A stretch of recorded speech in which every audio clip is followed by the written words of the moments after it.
Welcome to another Snapshot series. Today we have Kiriti Rambhatla with us, who is the Head of Operations Intelligence for LinkedIn. Welcome. Thank you very much for having me, Claire. It's great to meet you. I know we've been conversing over email, so it's great to put a face to the name. Definitely. So today, I suppose initially what we're going to do is just start off and find out, with the changes that have been made in our economic environment and with COVID-19, has that impacted you as an individual? Definitely. I think it's a new normal now because you're managing work and you're home at the same time, at the same place. So usually most of us are kind of like used to walking out and like taking breaks, or work is like different, right? So when you come back to your place and you relax and unwind, all of that happens at the same place now. So it's a new normal, as I said, and we're getting used to this. And hopefully, things will get back to normal soon. Great. I think it has been quite challenging to go, when you do go to an office, work is work and home is home, and now it's blended. So that's been an interesting experience for most people.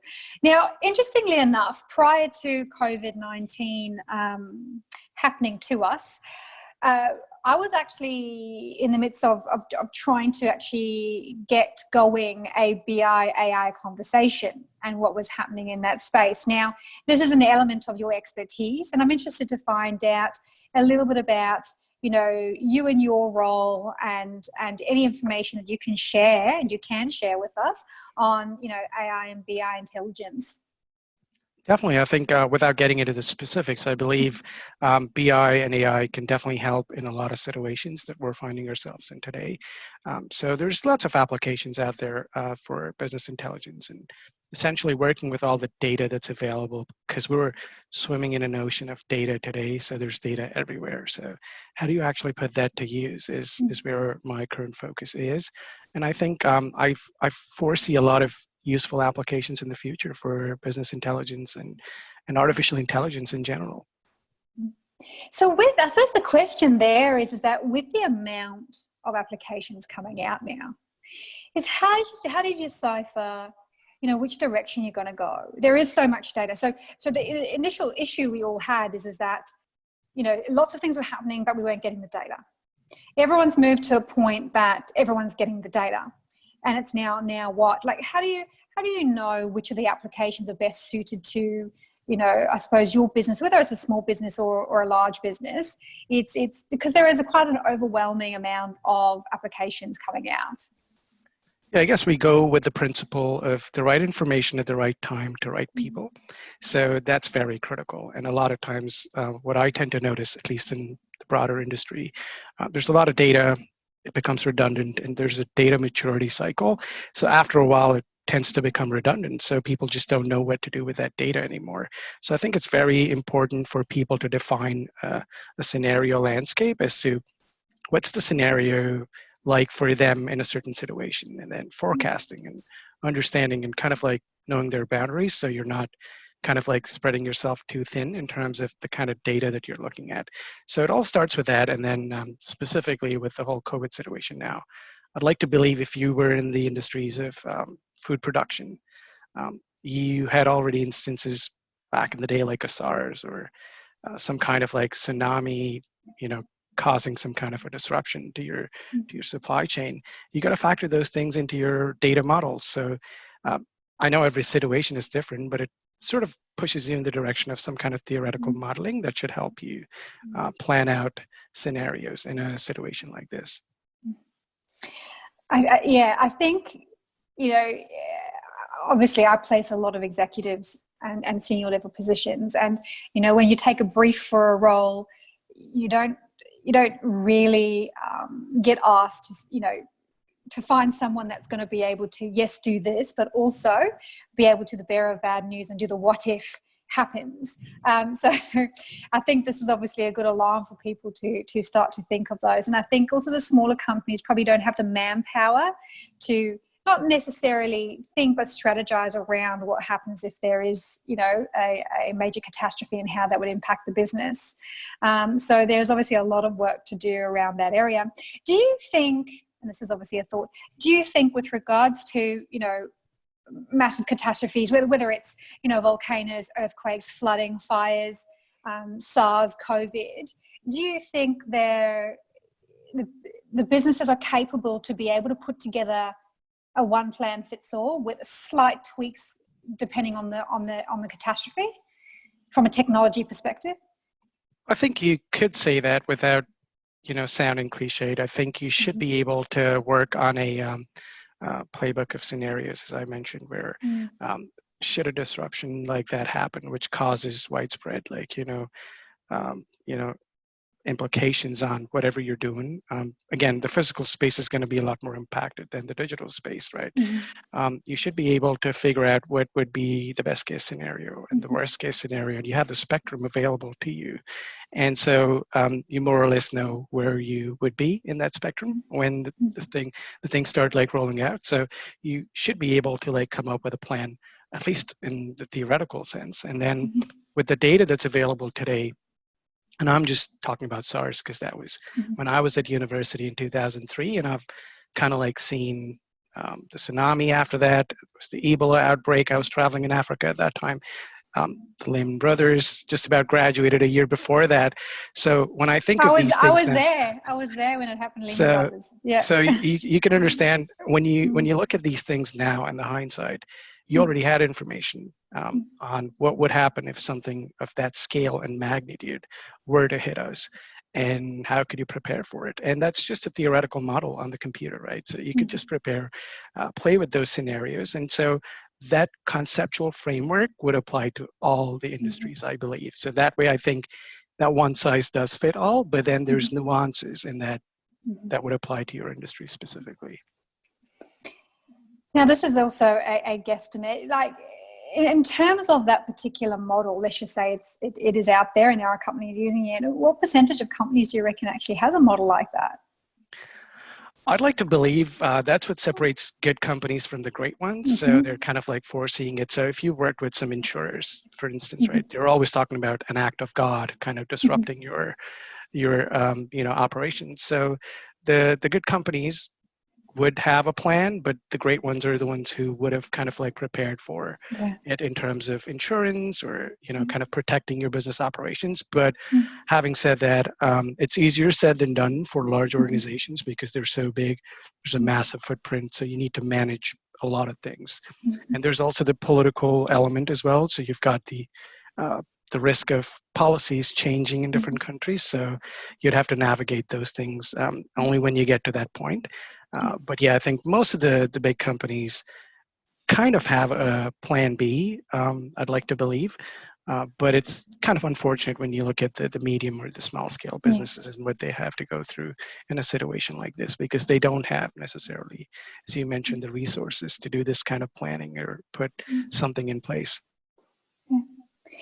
And during your focus is on obviously intelligence. So during this time, during COVID-19 and prior to, have you seen quite a significant change in data?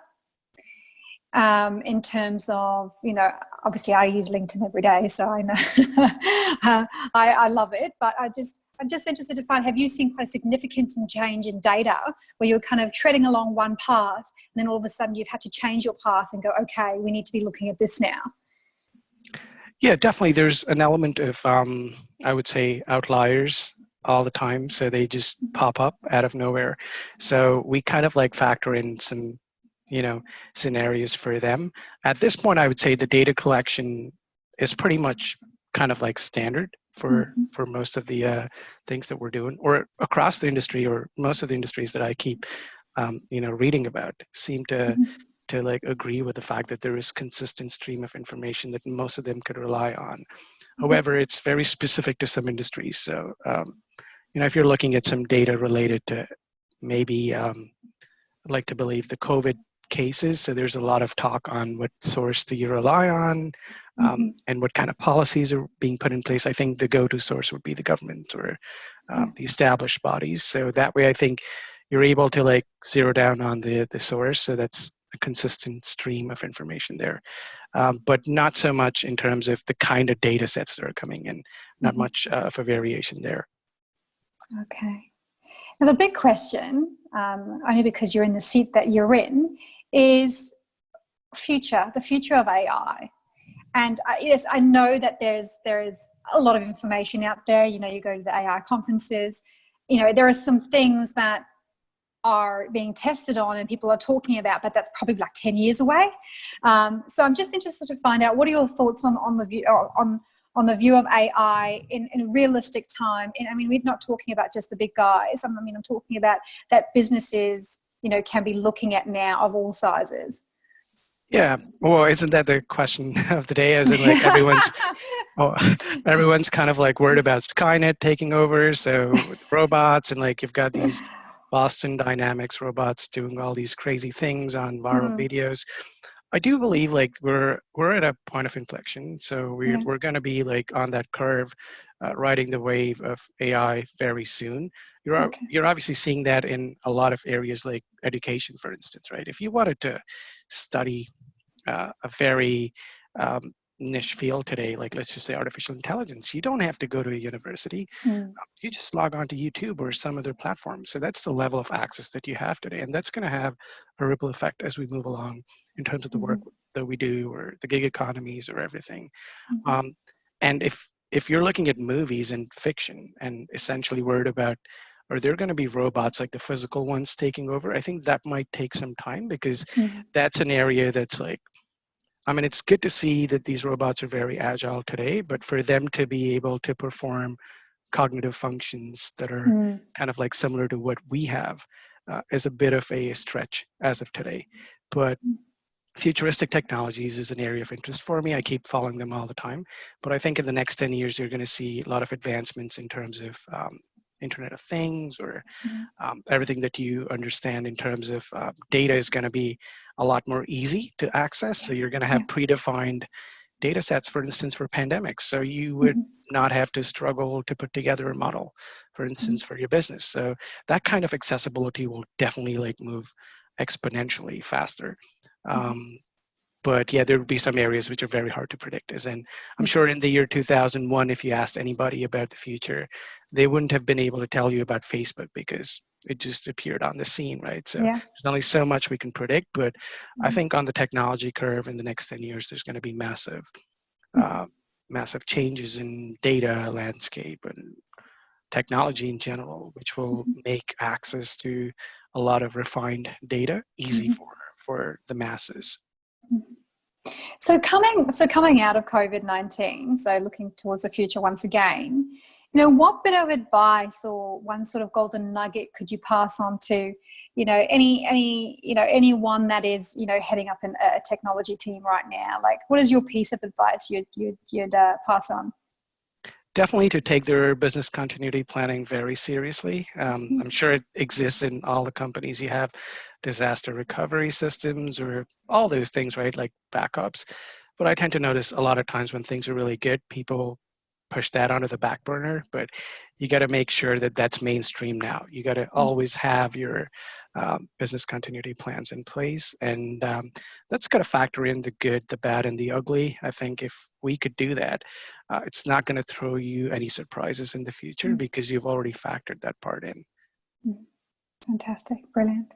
Well, thank you very much for joining us today. And like I've said in most of the Snapshot series, hopefully we'll catch up in the next couple of months and maybe towards the end of the year, and be able to see where you guys are at that stage.